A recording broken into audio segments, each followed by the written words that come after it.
Haçtan bazı adam bakarsa gariyatsizdi. Mah ihtirami bütün bakanlara. Bazı uşacıktı bakarsa gariyatsizdi özü. Aldadır bu küçük kızları, bu yengi yerşen kızları. O kız gelir özel resuller, o kız aldadır, bu kız aldadır, o kıza der seyleş bilmenem ne. Fa kardeşim bazı adam oruç tutup da günüzün. Valla oruç bizden sonra halallikum şey yiyeceğim hal. Fa bu şey galat kardeşim. Fa kimsenin namusuna dokunmak bak şey değil. Bir de bir kıssa var. Bir gün bir adam camide haşı hazırdan osurdu. Osurdu arından ninedi. Beledin saldı çıktı.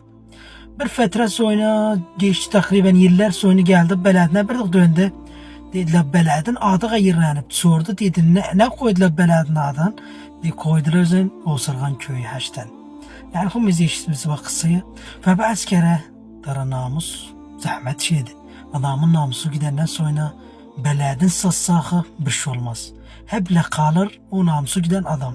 Sabah koybusu gün dönenden sonra derler valla bunlar vaad böyle anası böyle bacısı böyle. Ve namus çok bir kıymetli şeydi. Düşenden sonra kırılandan sonra zahmet özün bir yere yığıştırmak. Nice bir gilasta düştü kırıldı. Özün düzleyebilirseydi düzleyemezseydik. Fe namusluk beledi. Ve bazı da 108'ten ihtiramsız adam onun namusuna oğunur. Bakarsa gençti. Bir genç kız geldiyse uşacıktı. Bu mırahıktı yerşi yengi ayla mı? Sen özüne bir çanası haber ya basıyla bacım. Olmaz bile sen küçüksey. Galat yolda say. Tara bak şeydeki eladi işi. Kardeşlerin dideğin kellesine yersey soyna. Ve sen özüne nasıl haber? Ve sen çıkardı özün bu pis yoldan.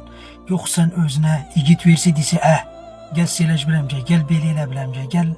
Ve istemem çok hakidim. Fakım üzbeli siz bu şeyler oğlu müştemahte. O çok zahmet şeydi. Fakir rami ba'sı. Valla ba'sı genç. Bes diye yani şahvasını tayıptayda geçsin onun namusunda. Fa bu şey bak şeyde valla sabbahi khobsin tutulsay. Şeriat nesili. Şeriat halalli seni öldürsün o kız hapsi. Şeriat bana halalli.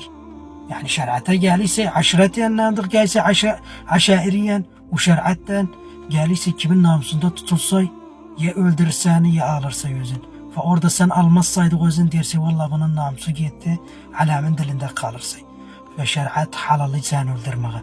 Ve sen ne mecbursay ehliyeti bağlıya salisay o aileyi bağlıya salisay onun namusuna hiç dokhanisay. Ve onun nasiha ver. Ve daimen onun pak yola sal. O kimse yerzeleme dara namus zahmet şeydi. O kararıya nasip hakati. Allah onun namusuna dokunma. Dara valla tutulsay ya ölümde ya beledi salmaktı ya bu kızı boynaya geçirdiler.